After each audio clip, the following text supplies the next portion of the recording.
வார்த்தைகளாலேயே காயப்பட்டு வேதனையில் இருக்கிற குடும்பங்கள் ஏராளம் உண்டு. இன்னைக்கு நிறைய பேர் பாருங்க, இந்தியன் ஃபேமிலிஸை பொறுத்த வரைக்கும் இந்தியன் ஃபேமிலிஸ் வந்து வெளிநாட்டில் இருக்க நிறைய குடும்பங்கள் போல காயப்பட்ட உடனே உன்னோட வாழ மாட்டேன்னு எழுந்து வெளியே போகிறவங்களாம் கிடையாது.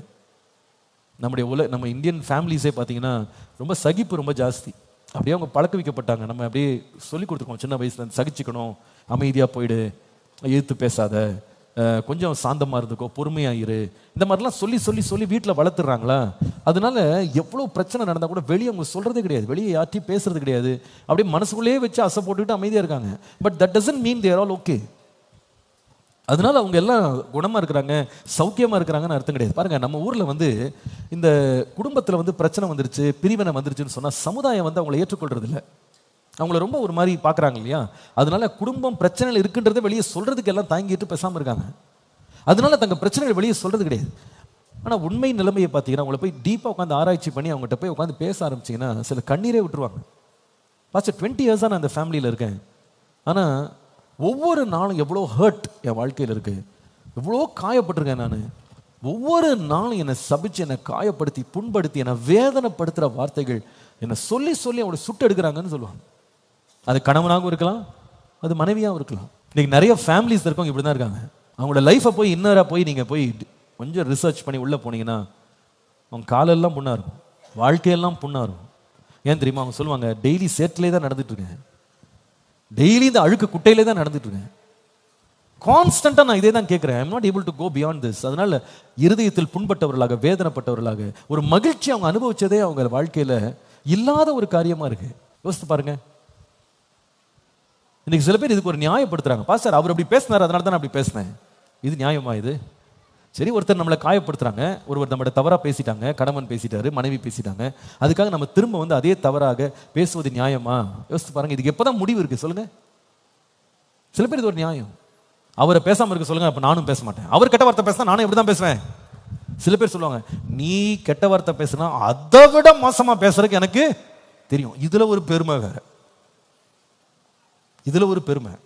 நீ கெட்ட வார்த்தை பேசுனா இதை விட 2 டிகிரி கம்மியா போய் நான் என்ன பண்ணுவேன், பேசுவேன், சாக்கடை மாதிரி பேசுவேன். இது ஒரு பெருமையா? இது இந்த சாக்கடை மாதிரி பேசி கடைசியில் யாருக்கு புண்ணுன்னு கேட்டால் 2 பேருக்கு புண்ணு தான். 2 பேரும் பக்கத்தில் நிற்க முடியாது, 2 பேரும் பக்கத்தில் நெருங்க முடியாது. நம்முடைய வார்த்தைகள் ரொம்ப முக்கியங்க. நம்முடைய வார்த்தைகள் ரொம்ப முக்கியம். ஒருத்தர் பேசாமல் இருக்கிறதா குடும்பம் இல்லை. பேசணும். பேசுறது எப்படி பேசணும்னா சுத்தமாக பேசணும். உப்பினால் சாரம் ஏற்றது போல பேச வேண்டும். சில பேர் ஒரு சொல்யூஷன் கண்டுபிடிச்சிருக்காங்க. சண்டை வர்றதுக்கு, சண்டை வராமல் இருக்கிறதுக்கு ஒரே வழி என்ன? அவர்கிட்ட பேசி 3 மாதம் ஆகிவிட்டது. இதுதான் சொல்யூஷன். 6 மாசமா பேசுறதே இல்லை. இதுவல்ல விடை. பேச்சை என்ன பண்ணணும்?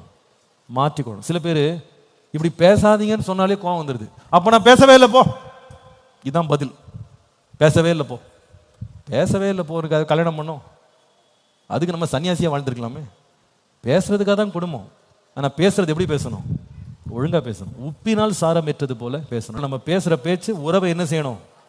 கொஞ்சம் யோசித்து பாருங்க, ஒரு நிமிஷம் யோசித்து பாருங்க. நான் பேசுகிற பேச்சுனால உறவை நான் பாதுகாக்கிறேனா சிதைக்கிறேனா?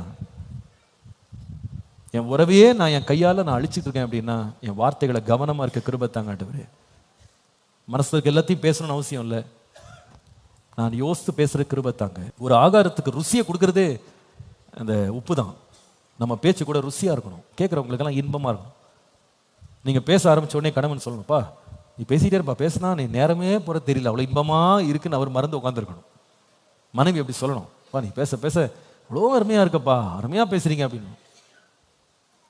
நம்மளை பார்த்து சொல்லக்கூடாது, கொஞ்சம் நேரம் வாய மூடுறியா அப்படின்னு சொல்லக்கூடாது. அப்படி சொல்கிறாங்க அப்படின்னா நம்ம பண்டம் சரியில்லை, நம்ம ஆகாரம் எப்படி இல்லை, சரியில்லை, நம்மளை அவாய்ட் பண்ணுறாங்க, நம்மளை கட் ஆஃப் பண்ணுறாங்க, நம்மளுடைய டாப்பிக்கை மாற்றுறாங்க அப்படின்னா something is wrong. Lord help me to speak right. காயங்களை கூட ஆற்றக்கூடிய வலிமை உப்புக்கு இருக்கிறது. அதே போல வார்த்தை கூட காயங்களை ஆற்றும்.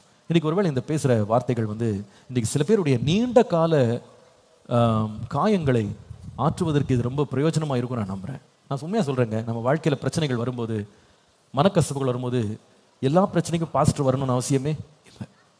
எல்லாத்துக்குமே ஒரு ஃபேமிலி லீடர் நிற்கணும்னு அவசியம் இல்லை. எல்லாத்துக்குமே யாரோ ஒரு சொந்தக்காரங்க வரணும், அப்பா அம்மா வரணும், எல்லாம் பஞ்சாயத்து பண்ணி சேர்த்து வைக்கணும் அவசியம் இல்லை. கொஞ்சம் உங்கள் வேர்ட்ஸை மாற்றி பாருங்களேன். நான் பேசுகிற விதத்தை கொஞ்சம் மாற்றணும். நான் ஒருத்தட்ட வந்து எப்படி நான் கான்வர்சேஷனை பில்ட் பண்றேன், அதை கொஞ்சம் மாற்றணும். நியாயப்படுத்தாதீங்க.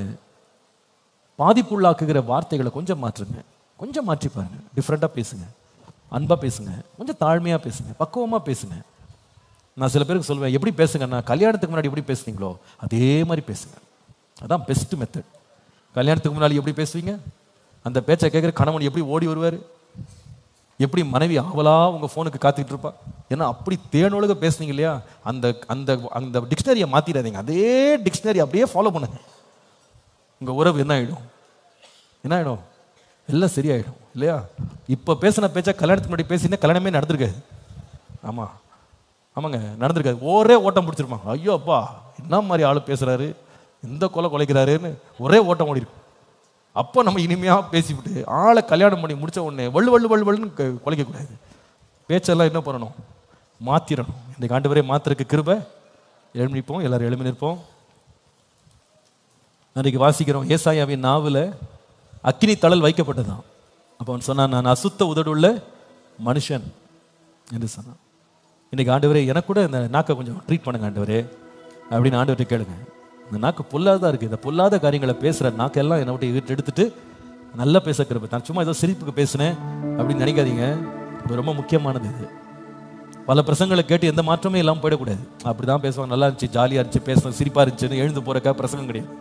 It should really transform our life. நம்ம ஃபேமிலிஸ் எல்லாம் ட்ரான்ஸ்ஃபார்ம் ஆகணும்.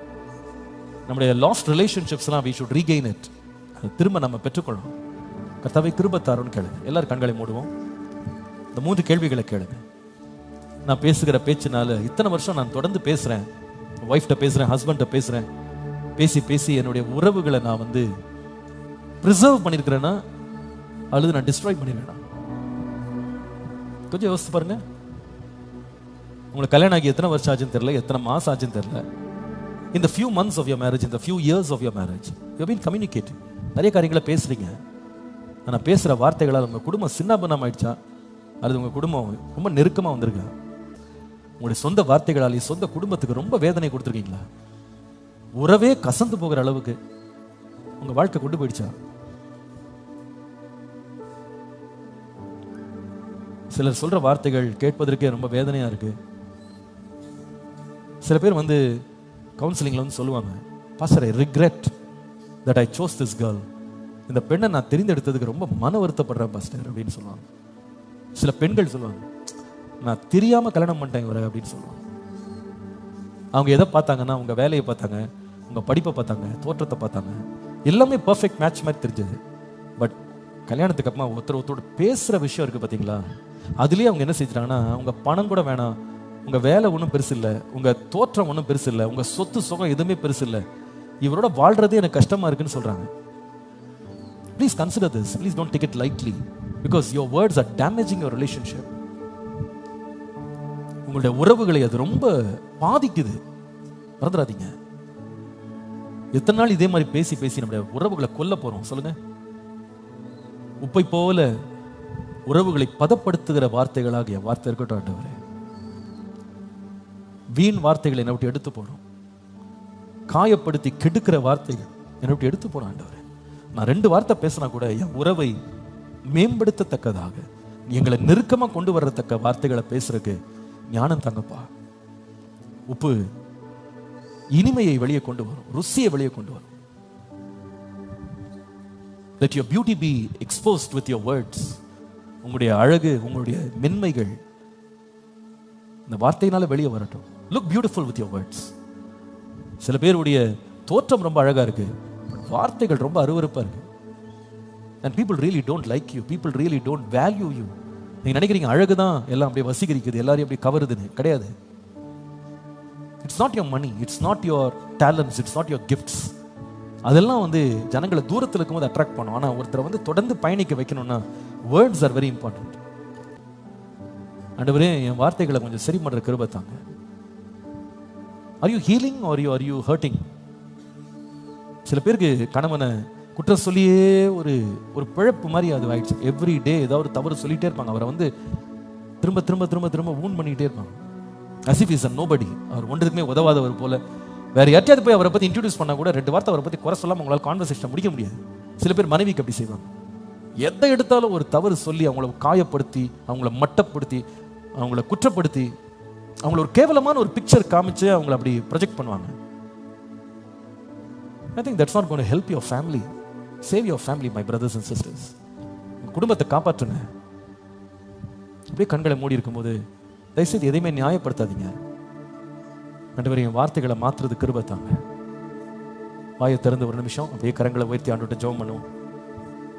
என் நாவுகளை படைக்கிறப்பா, என் வாயின் வார்த்தைகளும் என் இருதயத்தின் தியானமும் உங்களுடைய சமூகத்தில் பிரியமா இருக்கட்டும். Lord, totally alter my words. Change my language. உப்பினால் சாரமேற்றப்பட்ட வார்த்தைகளை என் வாயில தாங்க. இன்னிலிருந்து சில பேர் ஒரு டெசிஷன் எடுக்கணும். இந்த சர்ச்சில் இன்னைக்கு இந்த ராத்திரி ஒரு டெசிஷன் எடுக்கணும். I'm going to take off all these words from my dictionary. என் வாயிலிருந்து, என் வாழ்க்கையிலிருந்து இந்த வார்த்தைகள் எல்லாம் நான் எடுத்து விட போறேன். என்ன நான் கட்டாயப்படுத்தப்பட்டாலும், என்ன அழுத்தம் வந்தாலும் இந்த வார்த்தை இனிமேல் நான் என் வாயிலிருந்து நான் பேச மாட்டேன். இந்த மாதிரி வார்த்தைகளை வந்து நான் பேச மாட்டேன். இந்த மாதிரி என் கான்வர்சேஷனை நான் பில்ட் பண்ணவே மாட்டேன். தீர்மானம் எடுங்க. ஆவியானவர் பேசும்போது உணர்வடைங்க.